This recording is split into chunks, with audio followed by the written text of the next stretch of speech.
This is NBC Nightly News, Wednesday, October 17th. Reported by John Chancellor. Good evening. The Middle East war produced developments all over the world today. The oil-producing countries of the Arab world decided to use their oil as a political weapon. They will reduce oil production by 5% a month until the Israelis withdraw from occupied territories. If the Arab countries keep that pledge, it would reduce their production by almost 50% in 1 year. There were diplomatic maneuvers at the United Nations, in Washington, and in Cairo. And there is a savage and possibly decisive tank battle raging in the Sinai Desert.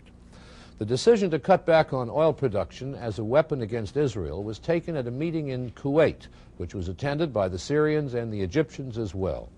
Less Arab oil won't hurt the United States much, but it will pose quite severe problems for the Japanese and especially for the West European countries. Here's a report on the meeting in Kuwait. Even before today's meeting began, there was an announcement in Kuwait that prices for Arab oil were going up. A huge increase voted in an overnight meeting without even consulting Western buyers. Then the ministers began what was to be an 8-hour meeting, resulting in their decision to reduce the flow of oil to America and other nations supporting Israel. The cutback will be 5% for the first month and an additional 5% for each passing month until Israeli forces leave occupied Arab land. The ministers added an appeal to the American people to stand beside the Arab world. For countries like Kuwait, where these wells are, or others like Saudi Arabia, there's no real economic penalty in reducing the flow off the docks for the U.S. They make so much money on their oil, the loss will hardly be noticed.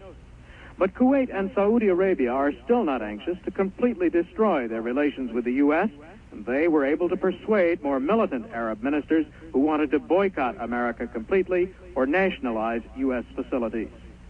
Robert Hager, NBC News. Every day, refineries in the United States rely on 26 million gallons of crude oil from the Middle East to keep operating at full capacity. That is only 5 or 6% of our daily fuel needs, but if in the months to come the Arabs cut it off gradually, as they threaten, by next summer the shortage will be far more serious than it was this past summer. Oil production in this country is running at about 100% of capacity. We have no hope of getting oil out of new domestic fields, such as Alaska's North Slope, for at least 3 years. There is really only one new source the U.S. can tap right away. This is the Elk Hills Naval Petroleum Reserve in California, where the wells are all in. The oil here has been saved for a military emergency. But the oil from Elk Hills would only amount to about a third of that we now get from the Arab states. The situation would still be critical and would probably result in rationing of gasoline and fuel oil in this country. Don Oliver, NBC News, near Los Angeles.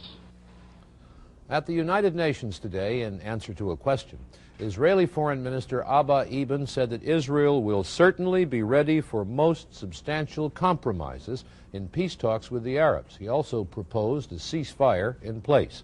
It is not clear if Eban's statement means that Israel is anxious to negotiate after 12 days of fighting, or whether it's a restatement of a basic Israeli position. Eban did say he is certain that Soviet President Alexei Kosygin is now in Cairo, conferring with the Egyptians.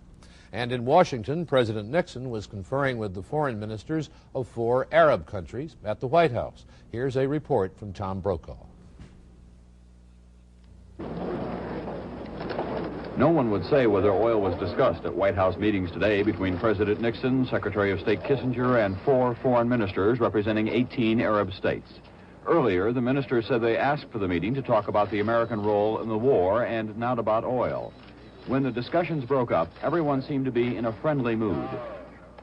The meeting and the discussions was fruitful, and we think the man who could solve the Vietnam War, the man who could have settled the peace all over the world, can easily play a good role in settling and having peace in our area, the Middle East.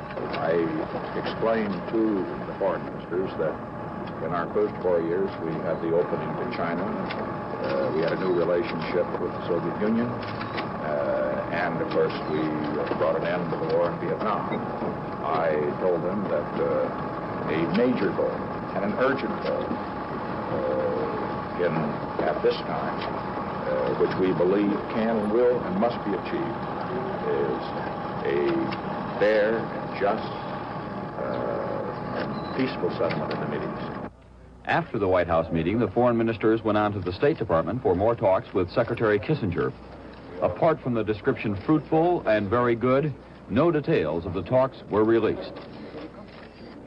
Without getting into the substance of the talks, White House officials were anxious to give the impression that these meetings were significant because they demonstrate that President Nixon and Secretary of State Kissinger are talking with all parties in an effort to find peace in the Middle East. Clearly, the administration does not want to be tied just to the Israeli point of view. Tom Brokaw, NBC News, at the White House.